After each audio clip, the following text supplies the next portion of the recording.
देखिए, जातिगत जनगणना नहीं है। ये नीतीश कुमार जी और लालू यादव जी के स्पॉन्सरशिप से फ्रॉड चुनावी गणना है। इसका लक्ष्य क्या है?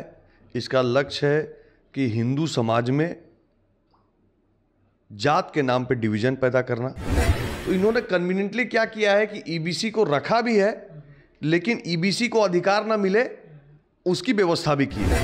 रिजर्वेशन अगर उन्होंने दिया तो पहला रिजर्वेशन दिया अपनी पत्नी को, राबड़ी जी को मुख्यमंत्री बनाया अपने जगह पे। दूसरा रिजर्वेशन उन्होंने दिया तो अपने बेटे को उप मुख्यमंत्री बना के दिया। फिर अपने दूसरे बेटे को स्वास्थ्य मंत्री और अन्य अन्य विभाग का मंत्री बना के दिया। नमस्कार, भारत लाइव देख रहे हैं आप और मैं हूं आपके साथ रत्नेश पांडे। बिहार में जाति आधारित जनगणना की जो रिपोर्ट आई है उससे कई जो दल हैं, चाहे महागठबंधन या फिर भारतीय जनता पार्टी, लगातार इस बात का चर्चा हो रहा है कि जाति आधारित जनगणना की जो रिपोर्ट आई है वो कहीं ना कहीं एक टेबल पर बैठकर इसको सेट किया गया है। क्या ये राजनीतिक रूप दिया गया है? क्या ये फर्जी रिपोर्ट है? इस पर विस्तृत चर्चा करेंगे। आज हमारे साथ बीजेपी के राष्ट्रीय सचिव हैं ऋतुराज सिन्हा जी। इनसे आज बातचीत होगी। जातिगत जनगणना पर सर जो चर्चाएं बिहार भर में चल रही हैं, देश भर में नीतीश कुमार क्रेडिट ले रहे हैं, अपनी पावर बढ़ा रहे हैं, कह रहे हैं कि हमने इतिहास रच दिया, जातिगत जनगणना की रिपोर्ट जो है वो ला दी, 1931 के बाद किसी ने नहीं लाया था। कैसे देखते हैं सर इन चीज़ों को? देखिए, जातिगत जनगणना नहीं है। ये नीतीश कुमार जी और लालू यादव जी के स्पॉन्सरशिप से फ्रॉड चुनावी गणना है। इसका लक्ष्य क्या है? इसका लक्ष्य है कि हिंदू समाज में जात के नाम पे डिवीजन पैदा करना और अल्पसंख्यक समाज का जो उनका वोट बैंक है उसकी संख्या को बढ़ाना। 215 जातियां हैं जिनकी गणना हुई है। मात्र 2 जातियों को छोड़कर एक कोई कास्ट बता दीजिए जो इससे संतुष्ट है, इसको विश्वसनीय मानता है। सबका मानना है कि हमारी संख्या घटाई गई है। सबका मानना है कि हमारे कई घरों पे लोग पहुंचे नहीं हैं। सबका मानना है कि नीतीश कुमार जी के कार्यालय में बैठ के माननीय लालू जी के निर्देश अनुसार सरकारी बाबुओं ने आंकड़े बैठाने का काम किया है। सर, यह जो आप आरोप लगा रहे हैं, इस समय कही जा रही, तेजस्वी यादव का बयान आता है कि ऐसा होता तो नीतीश कुमार अपनी जाति नहीं बढ़ा लेते हैं। नहीं, आप हमको बताइए ना। मैं किसी जाति विशेष पे टिप्पणी नहीं करना चाहता। आप किससे जाके पूछिए कि बिहार में क्या कुर्मी और कुशवाहा की संख्या लगभग एक बराबर है? कुर्मी 3% और कुशवाहा 4%, इतना ही फर्क है। अच्छा चलिए वो छोड़िए, हमको ये बताइए कि क्या मल्लाह की संख्या से अधिक जो है वो कुर्मी की संख्या है? बनिया की संख्या से अधिक की संख्या कुर्मी की संख्या है? क्या बात है, वो सब लोग जानते हैं, छोड़िए इस पे क्या टिप्पणी करना। अच्छा, एक चर्चा ये चल रही है कि अब जैसे अल्पसंख्यक समुदाय का संख्या ज़्यादा होगा, यादव का संख्या जो है वो भी ज़्यादा बताया जा रहा है, तो चर्चाएं चल रही हैं कि अब सीएम बदल देना चाहिए, अल्पसंख्यक समुदाय के किसी व्यक्ति को बैठाना चाहिए।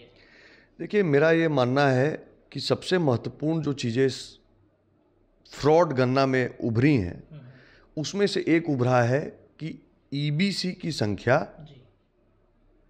36% दिखाई गई है। मेरा मानना है कि ईबीसी की संख्या और भी थोड़ा अधिक ही होगी। इन्होंने उसको दबाने का काम किया है। राजनीतिक दृष्टि से उनको एक हद तक ईबीसी सूट करता है, उसके अधिक नहीं। ठीक है ना?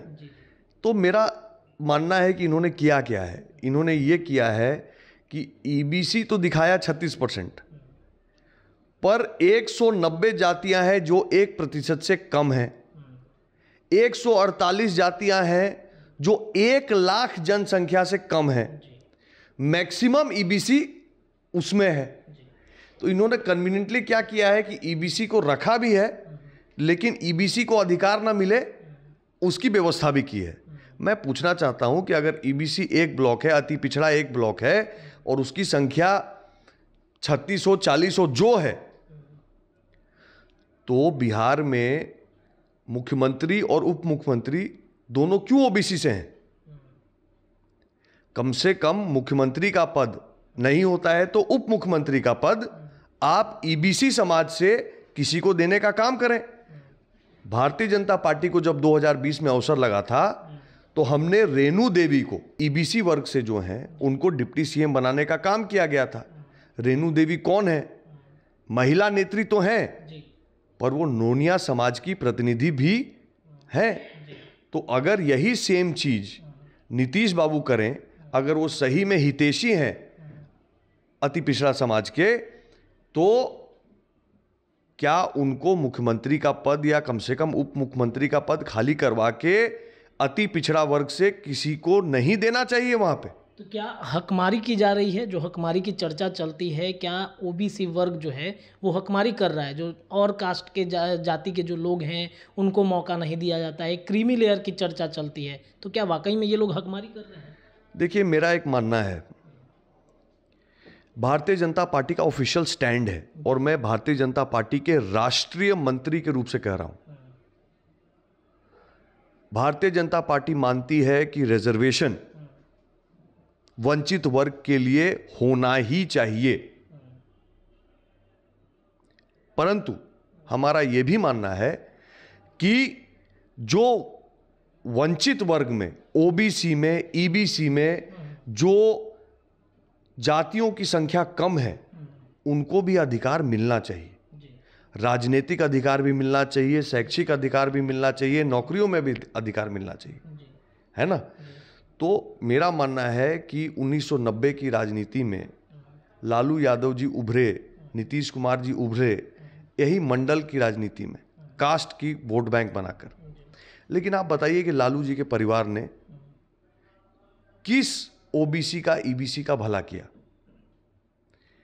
रिजर्वेशन अगर उन्होंने दिया तो पहला रिजर्वेशन दिया अपनी पत्नी को, राबड़ी जी को मुख्यमंत्री बनाया अपने जगह पे।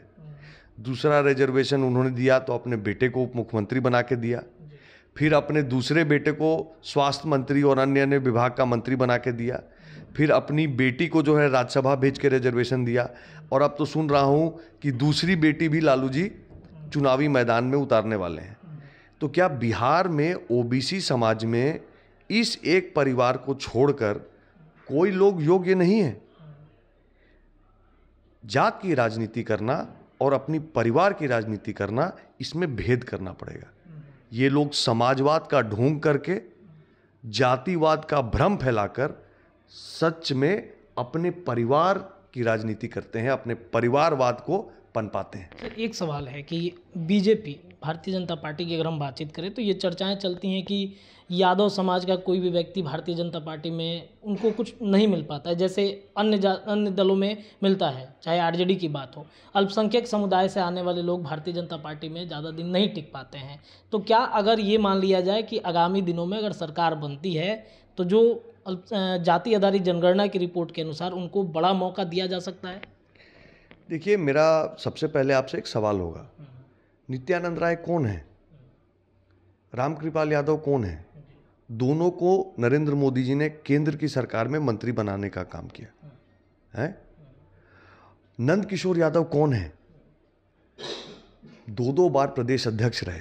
तो लेकिन ये चर्चा चलती है साइडलाइन किए जाते हैं यादव समाज। कैसे साइडलाइन किया? अगर नंद किशोर यादव जी 2 बार अध्यक्ष रहे, नित्यानंद राय जी अध्यक्ष रहे पार्टी के, पिछले 20 साल में अगर आप भारतीय जनता पार्टी की राजनीति 2001 से उठाकर आप 2023 तक देखिएगा, 20-23 साल जो भी हुआ है, इसमें 9 साल यादव अध्यक्ष रहा है पार्टी का। तो कैसे पार्टी साइडलाइन करता है? थोड़ा आंकड़ा देख के और तथ्य के ऊपर बात करिए।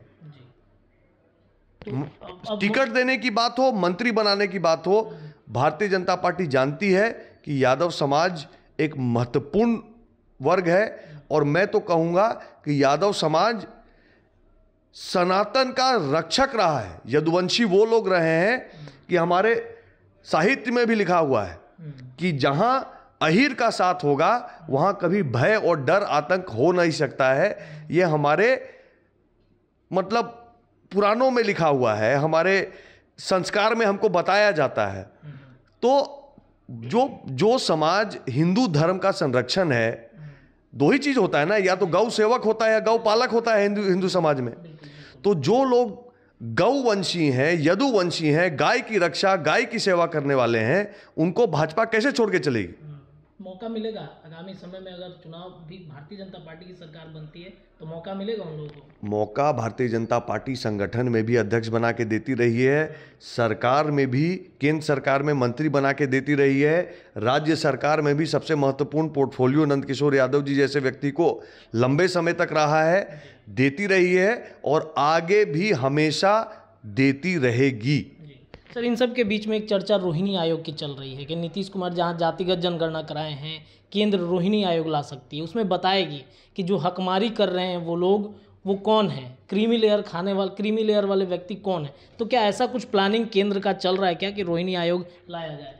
देखिए, केंद्र की जो प्लानिंग है, प्रधानमंत्री क्या करने वाले हैं, ये प्रधानमंत्री जी को छोड़ के दूसरा कोई व्यक्ति जानता नहीं है, और जो भी ऐसा दुस्साहस करेगा कहने का, वो शायद भ्रम में जी रहा है। जी। मैं एक सरल बात कहता हूं, जी जी जी।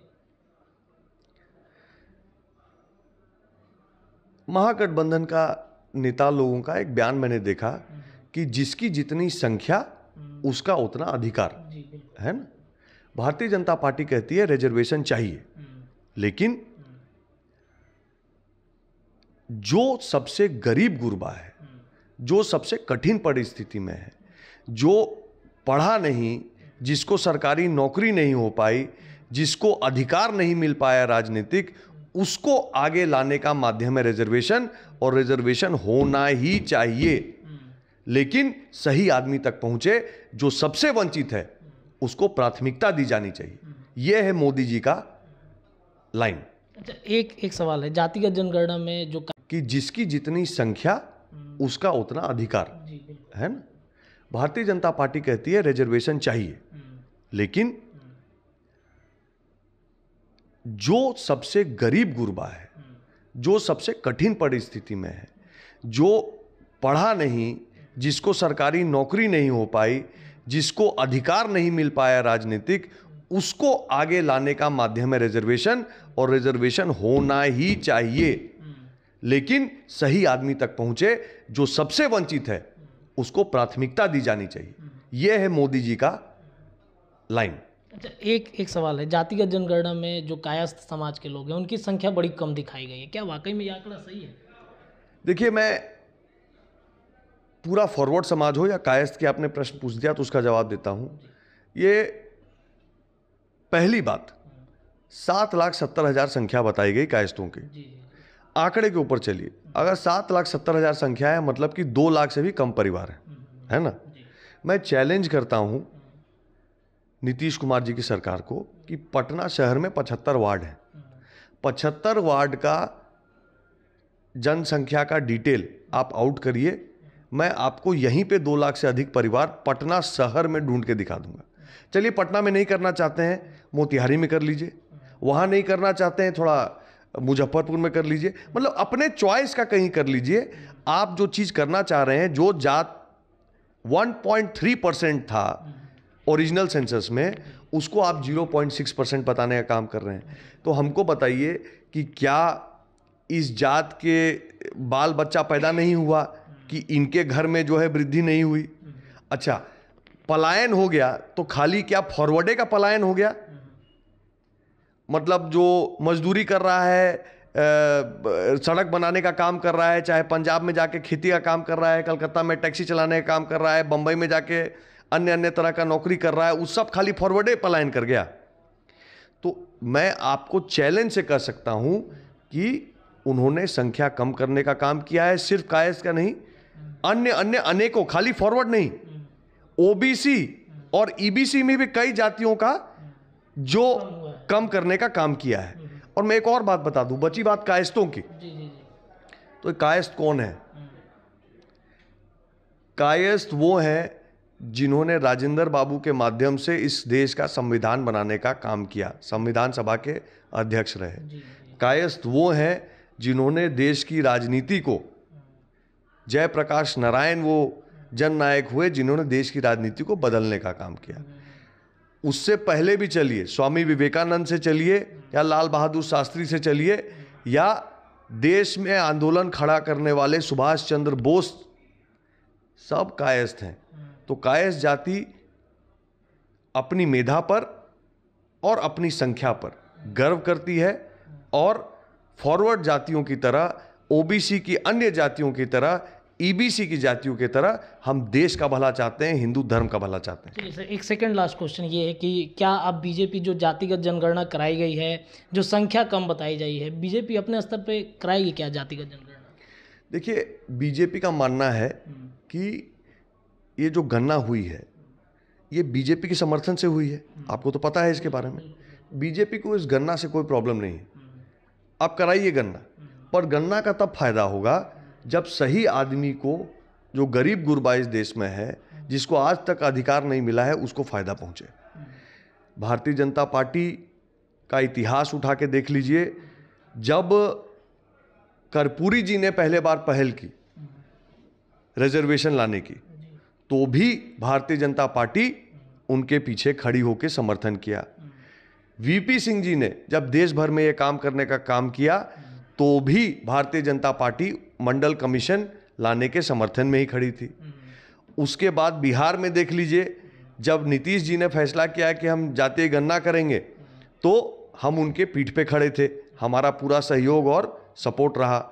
और आगे भी भारतीय जनता पार्टी रिजर्वेशन के साथ खड़ी है, क्योंकि इस देश में सामाजिक न्याय आवश्यक है, पर हिंदू समाज को बांट कर नहीं, हिंदू समाज को बांट कर नहीं। हम नीतीश कुमार जी के फ्रॉड सर्वे के आधार से भी हम 82-85% हैं, और हम एक हैं, और हम भारतवासी हैं, और हम भारत माता की जय कहने वाले लोग हैं। जो स्थितियां इजराइल को लेकर के अभी वर्तमान में चल रहा है, तीसरे विश्व युद्ध की बात चल रही है, तीसरे विश्व युद्ध की हम सभी जा रहे हैं। कांग्रेस इधर लगातार डिफेंड करने की कोशिश कर रहा है, फिलिस्तीनियों के समर्थन में अलीगढ़ मुस्लिम यूनिवर्सिटी में समर्थन में उतर गए थे। कैसे देखते हैं इन सब चीज़ों को? देखिए, शर्मनाक है ये, शर्मनाक है। हमास एक मिलिटेंट टेररिस्ट ऑर्गेनाइजेशन है। हमास ने जिस तरह से बॉर्डर पार करके इजराइल में घुस के घर से निकाल के, एक दो नहीं 1000 से अधिक लोगों को गोली मारने का काम किया। 20 मिनट में 5000 रॉकेट फेंका। महिलाएं और बच्चे बिस्तर में सोते सोते ही चले गए। ऐसे लोगों का समर्थन करना, मुझे तो लगता है कि राहुल गांधी जी और कांग्रेस की मति मारी गई है। मुझे समझ में नहीं आता कि वो ऐसा सोच भी कैसे सकते हैं। लेकिन देश, प्रधानमंत्री जी ने कहा है कि हम इजराइल के साथ खड़े हैं। जहां भी आतंकवाद है, हम आतंकवाद के विरोध में खड़े हैं। आतंकवाद का ना कोई जात होता है, आतंकवाद का ना कोई धर्म होता है। आतंकवाद मानवता के खिलाफ एक चीज है, और हम आतंकवाद को कुचलने में कभी पीछे नहीं हटेंगे। चर्चा मुस्लिमों को लेकर हो रही है, क्रिश्चियन समुदाय के लोगों के बारे में कई तरह की बातें जो हैं वो उठ रही हैं, इस पे क्या कहेंगे? देखिए, भाजपा ना एंटी क्रिश्चियन है, ना भाजपा एंटी मुस्लिम है, ना भाजपा एंटी कोई वर्ग है। भाजपा सिर्फ उनके एंटी है जो एंटी इंडिया है। भारत का विरोध करिएगा तो भाजपा आपको जड़ से उखाड़ के फेंकने का काम करेगी। ये हमारा मॉडल है। जो भी भारत माता की जय और इस देश के लिए निष्ठा रखता है, उस सब के लिए भारत है, सब भारतीय हैं, सबको अधिकार, विकास, सम्मान सब मिलेगा। पर यहाँ बैठ के अगर आप इस देश की जड़ों में मट्ठा डालने का प्रयास करिएगा तो आपको फिर यहाँ कठिनाई होगी। चलिए, तो तमाम विषयों पर हमारे साथ बातचीत किए हैं ऋतुराज सिन्हा जी। जिस तरीके से जातीय जनगणना की चर्चा हो या फिर अभी हमास और जो इजराइल की स्थितियां वर्तमान में बनी हुई हैं, तमाम विषयों पर हमने बातचीत की है। ऐसे ही तमाम चर्चाएं लगातार हम करते रहेंगे। देखते रहिए भारत लाइव। बहुत बहुत धन्यवाद। अगर ये वीडियो पसंद आई और वह बिहार के राजनीति और बिहारियत से सरोकार रखेनी तो सब्सक्राइब बटन दबा के चैनल के सब्सक्राइब कर ली। ओजे एगो घंटी बा, ओकरा बटन दबा देला से कुल सटीक और मारक खबर रुआ मुफ्त में मिल जाई। अगर रुआ पत्रकारिता के हमनी के नया प्रयोग में सहयोग कर चाहतानी तो ज्वाइन बटन दबा दी। पेटीएम नंबर नोट कर ली 9386816700। धन्यवाद।